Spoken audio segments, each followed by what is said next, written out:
નમસ્કાર દર્શક મિત્રો, હું છું રૂપલ વણેચિયા. સંપૂર્ણ ન્યૂઝમાં આપનું સ્વાગત છે. વાવથરા જિલ્લાના સરહદી વિસ્તારમાં રવિવારે સાંજે વાતાવરણમાં અચાનક પલટો આવ્યો હતો. દિવસભરના ઉકળાટ અને બફારા બાદ ભારે પવન અને ધૂળની ડમરીઓ સાથે આંધી અને વરસાદ વરસતા સમગ્ર વિસ્તારમાં ઠંડક પ્રસરી ગઈ હતી. થરાદ સહિત આસપાસના અનેક વિસ્તારોમાં સારો વરસાદ નોંધાયો હતો. વરસાદ પહેલા સરહદી વિસ્તારમાં કેટલાક ભાગોમાં વાવણી લાયક વરસાદ ન થતા ખેડૂતોમાં ચિંતા જોવા મળી હતી. જોકે સાંજના વરસાદથી ખેડૂતોને મોટી રાહત મળી છે અને ખેડૂતી માટે નવી આશા જાગી છે. વરસાદ સાથે ફૂંકાયેલા ભારે પવનના કારણે કેટલાક વિસ્તારોમાં ધૂળની ડમરી ઉડી હતી, જેના કારણે થોડા સમય માટે દ્રશ્યતા પણ ઘટી હતી. ત્યારબાદ વરસાદ શરૂ થતા ગરમી અને બફારાથી પરેશાન લોકોને રાહત મળી હતી.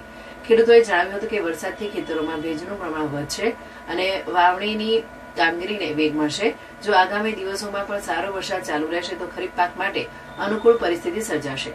વરસાદના કારણે સમગ્ર વિસ્તારમાં ઠંડક પ્રસરી જતા લોકોમાં ખુશીનો માહોલ જોવા મળ્યો હતો, જ્યારે ખેડૂતો હવે વધુ સારા વરસાદની આશા સાથે વાવણીની તૈયારીઓમાં વ્યસ્ત બન્યા છે.